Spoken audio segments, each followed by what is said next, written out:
విశేషేణ గ్రహణం విగ్రహ. విశేషమైన సమాచారాన్ని ఇచ్చేది విగ్రహం.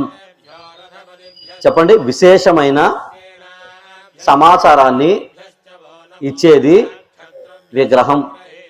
అంటే ఒక విగ్రహం ఉంది అంటే ఏమిస్తుందంటే అది మనకి విశేషమైన సమాచారం ఇస్తుంది.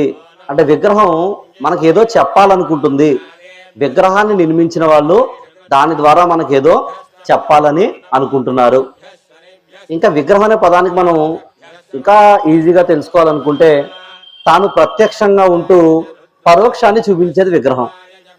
చెప్పండి, తాను ప్రత్యక్షంగా ఉంటూ పరోక్షాన్ని చూపించేది విగ్రహం. సూర్యోదయం అయిందని ఎవరన్నా అడిగితే మీరు ఏం చెప్తారు? వెంటనే అయిందంటారా అవ్వదంటారా? అంటే చూసి చెప్తారా మీరు ఇలాగా? మరి ఎలా తెలిసింది? ఇక్కడ వేడి ఉంది, అది ఇక్కడ వేడి అనేది ప్రత్యక్షంగా కనిపిస్తూ పరోక్షంగా ఉన్న సూర్యుడిని చూపిస్తుంది. మనం ఇలా మాట్లాడుకుంటున్నాం, చిన్న ఆటో వెళ్తుంది రోడ్డు మీద, ఎలా చెప్పగలిగారు? చూసారా వెళ్ళి? మరి ఆ సౌండ్ ప్రత్యక్షంగా మీకు వినబడి పరోక్షంగా ఉన్న అక్కడ ఆటో ఉంది, ఆటో వెళ్తుంది అన్న విషయాన్ని చెప్తుంది. రోడ్డు బయట ఒక కాకి అరుస్తుంది, ఆ సౌండ్ బట్టి మీరు చెప్తున్నారు బయట కాకుంది అని. ఎలా చెప్పారు?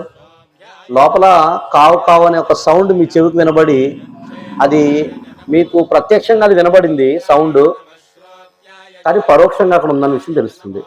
అలా ఈ విగ్రహాలన్నీ కూడా మన పూర్వీకులు ఏదో ఒక సమాచారం ఇవ్వడం కోసం మన కోసం అవి గీచారు, అవన్నీ తయారు చేశారు. అసలు పరమేశ్వరుడిని ఎవరు చూడలేదు, చూడడానికి కళ్ళు సరిపోవు. మీలో ఎవరైనా పరమేశ్వరుని చూసారా? చేతులు ఎత్తండి. పరమేశ్వరుని చూడాలంటే పరమేశ్వరుడి దగ్గరికి వెళ్ళిపోవాలి అంతే. మరి ఆయన చేసే మహత్ ఏమిటి, ఆయన సామర్థ్యాలు ఏమిటి, తర్వాత తోటి మానవులతో మనం ఎలా జీవించాలి, తోటి మానవులతో ఎలా మసులుకోవాలి, ఇవన్నీ చెప్పడం కోసం మన పూర్వీకులు ఈ విగ్రహాలు తయారు చేసేవారు. ఈ బొమ్మలన్నీ అప్పుడు గీశారు.